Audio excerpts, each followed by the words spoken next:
Warm is saving lives. There are people who have said right out, I don't know if I can go on like this. I don't really think that things are going to be any better. You know, one of the issues often is that people feel trapped in a cycle of violence with nowhere to turn.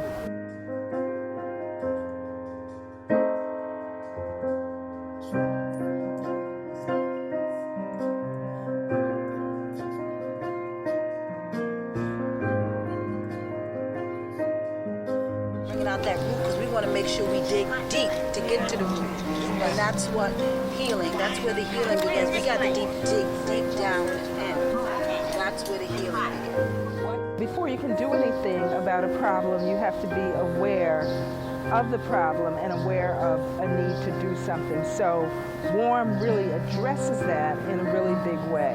The focus of the garden is plant your beauty and watch it grow. And that idea was presented to me by Stephanie. And what it sounded like was a Zen garden. And a Zen garden is easy, but you gotta get to Zen. Zen is a journey. You just can't throw seeds out and say, I'm happy, I'm watching.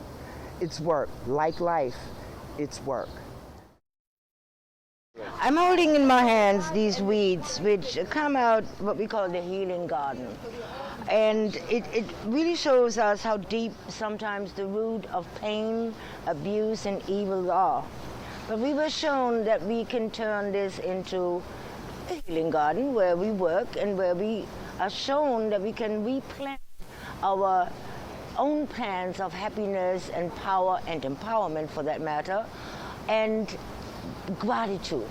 To give back to nature what nature gives us, for example, and show gratitude. Cecilia's been with us now for 3 years, and Cecilia has 5 beautiful daughters. And when she first came here, she couldn't even talk. She just cried for almost a year. And what we do in this organization, we're a bunch of good Me Too sisters. Like, sister, I've been there, so I understand. So we let Sister Cecilia cry, and we gave her a warm blanket, and we covered her with it, and we told her that when she was ready to take off her blanket at her own pace, that it was in her time. Because I know about healing, and sometimes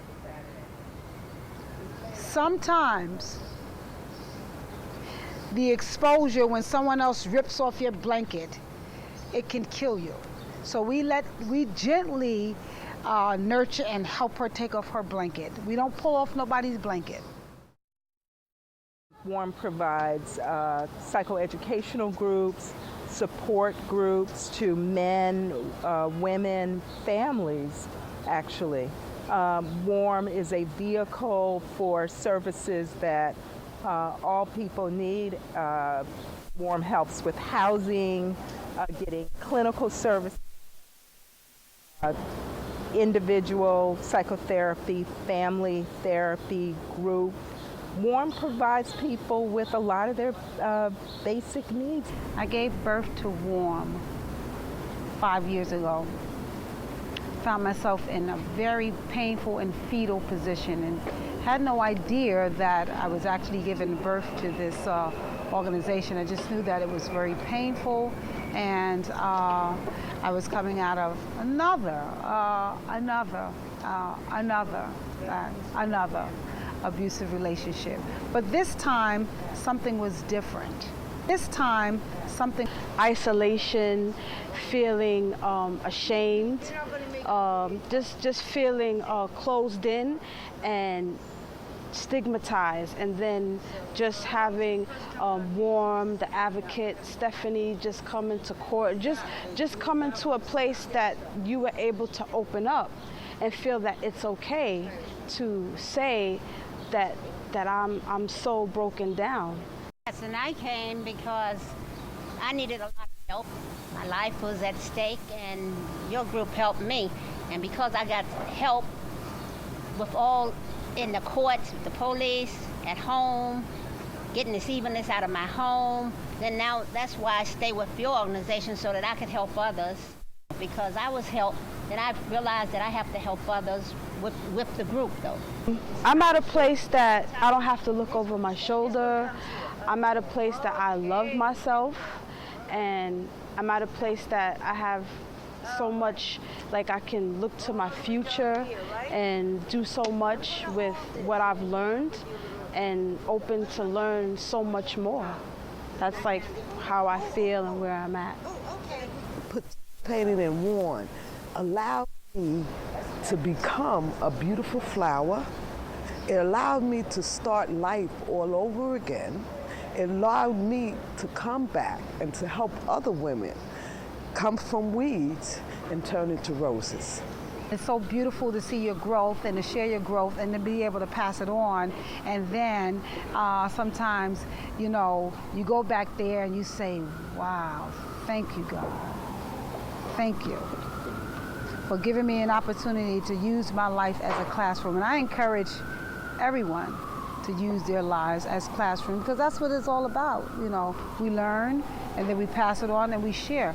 This organization was created, and it's a little different because a lot of the women that come through these doors are sort of like, we train them to be navigators, and then they go back out into the community and to be navigators to help another woman. So it's like paying it forward. There are a lot of misconceptions about domestic violence, and some of the misconceptions are not just held by clients but also held by professional people in the field. So everybody needs to get on board with the right awareness, and we need to make sure that these services are made available to all who need them. Again, we're only scratching the surface. Somebody sees a little seed come out of the ground and they know that they put it in there. People actually cry. No donation is too small. We appreciate every donation. Small donations help, but small donations repeatedly help a lot. So what we need to do is have you give whatever you can and sensitize everybody that you come in contact to the idea that we need as much help as we can. Domestic violence in some way or another touches us all. In this little teeny spot, we are growing more than plants. We're growing relationships, we're growing wisdom, we're growing faith, we're growing knowledge that we can do this.